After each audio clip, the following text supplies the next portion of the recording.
So it's been a while since I did my Workmate upgrade, and after beating it senseless after a couple of years, I think we need to revisit this upgrade and give it a bit of a beef up.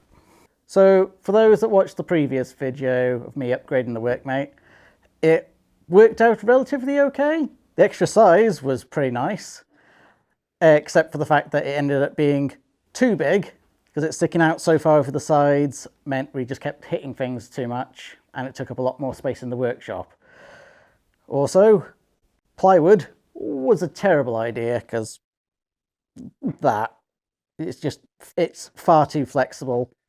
This was the 18mm structural plywood as well, which is supposedly stronger.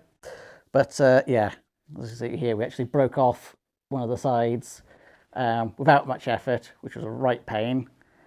And we left it out in the rain, and it warped up a bit as well. So it's just not worked out as well as I'd like. So we're going to revisit this whole thing and do a much more substantial and long-lasting upgrade. So here we have the old, tired and beaten Workmate upgrade I did. And over here we have the brand new, sexy super upgrade, which I don't think that's got the flexing problem anymore. I think it might be bending the Workmate metal itself.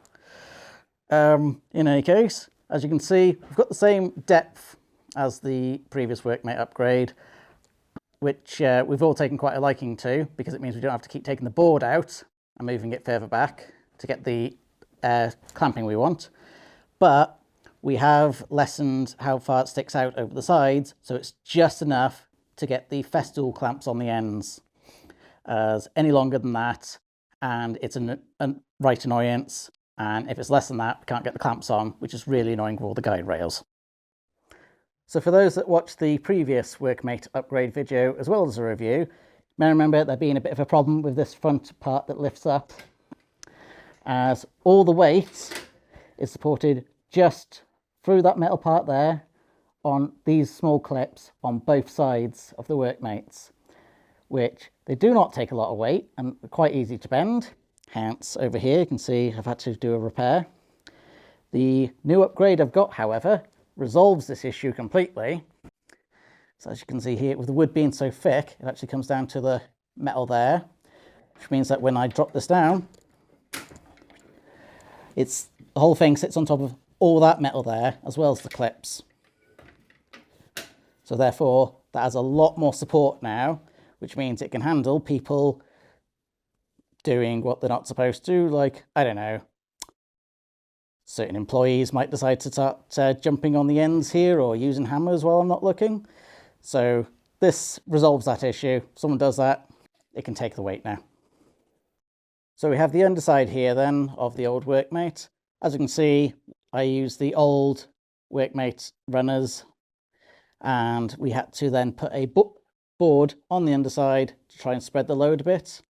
Obviously that raises it off the bottom. If I didn't put the supportive board there, then there'd be too much leverage to snap that off. On the new design here, obviously with it just being one giant thick board, I've just got bolts that come through. So all that wood again, same as the front part, it's fully supported by the metal on the underside. And I could just use wide bolts as the sliders instead. The reason I've got extra bolts in this is each of these will take up 2 slots, obviously, which means we can put it into 2 different positions, so we can still raise that front part if need be. And the key thing is, if someone decides to try and lever this up on the back for any reason, it's not just bending the metal at the front, because you'd have a lot of leverage to bend things that way. If it's spread out, it's less chance of breakages. When it comes to the sizing then of this new system, we've got the manufacturer supplied boards here, so you can see what the size difference is. The width that I've done the new boards is 85 centimeters, as we found that to be the most comfortable and less cumbersome. The depth of this board here is 40 centimeters, as again, that seems to be a good surface area for us to do things on.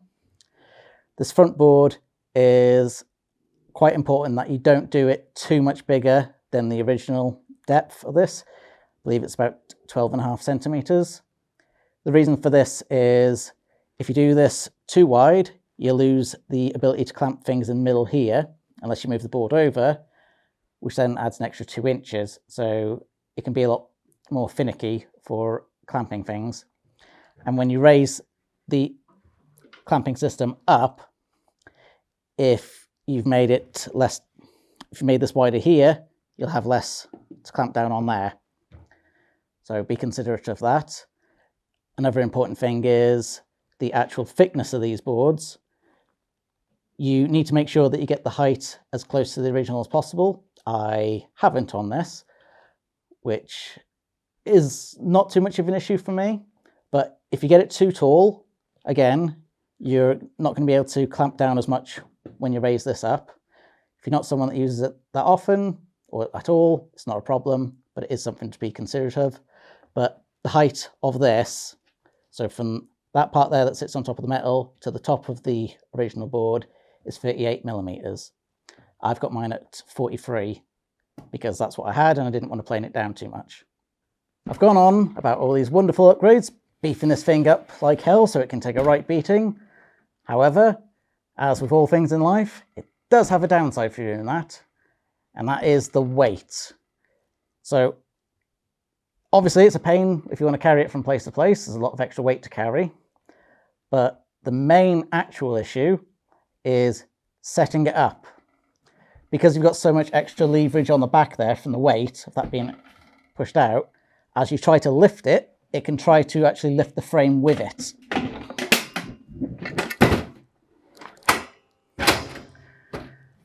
I don't mind it too much because if I'm setting it up, I leave it out and it's going to be there. I'd rather have something that's slightly awkward to set up but will take a beating than something that's easy but it's going to break easy. So it depends on how much you want to open and close it, really. A way around this is you could make the boards a lot thinner, obviously less than the weight. You could do the board not so deep. Obviously this is all fully customizable to each individual, but the more weight you have on the back there, the harder it is going to be to actually activate it when lifting it from the bottom. So I've got my packing scales here to weigh the original Workmate with its original boards on, so we can see what the actual weight difference between them is. I believe that says just over 12 kilograms. Let's go to the other corner and see how much that competitor weighs. And in this corner, weighing at, I believe, just over 20 kilos, we have the new Workmate, which, yeah, that's a good bit of extra weight that you'd need to carry around. So again, weight is something to consider if you're wanting to move around the place with this thing regularly. Weight issues aside, one of the key reasons we want to keep this as it is, so keeping all the depth here, is just for the sheer workspace that we've got. So we can have things like these placemats that I'm doing, visionlessdesigns.com, where I can be sanding them here and have different stacks around for the different points that I'm going at, keeping them off the floor, which means I don't get my muddy boots on them. It also means that I don't need to take this board out when I want to swap to do bigger ones like that. It ups the efficiency a lot and makes things a lot more easier to do. When it comes to the holes in this thing then for all the work dogs, as you can see, the original didn't come with enough for me, so I put a load of extra ones in. Some people may want less than I've got on here, some people may want more. I find more holes is better because of all the irregular shaped things I've got, so I want to be able to move between them all quickly. But this is down to a very personal preference. You need to figure out what how your old one works for you and then take it from there. If you're going to do the holes, they're 20 millimeter for the original dogs that come with them. So 20 millimeter holes, they'll go in there pretty nicely. If you're going to make your own, however, you can do it whatever size you want. I will be doing a video on getting your own accessories for this at a later date, so don't forget to like and subscribe for that. But very key thing to point out with this, once you've done all the cutting to size, and once you've done all the drilling, once it's all finished, seal it. Get some good oil, water sealant, anything. Just make sure that this is watertight, because it is wood, and when someone leaves it out in the rain, it's going to warp and move, and you don't want that. You want this thing to last as long as possible if you put the time and effort in to make it. You may not think you're going to leave it out in the rain, but who knows? I live in Wales, it rains, so on the way to the car, this could get absolutely drenched. You could lend it to someone, gets left out. Try to save it by just sealing it after you've done all the holes, because otherwise it's just, the rain's going to go down between these holes and just soak in through there. So after you've done everything, get it done. Can't stress that enough. So I think that about does it for all these extra changes I've made to the Workmate. I mean, I like my new upgrade. It's a lot beefier and a lot more sturdy than what I had previously. I mean, just look at all the extra real estate you've got on there compared to the original.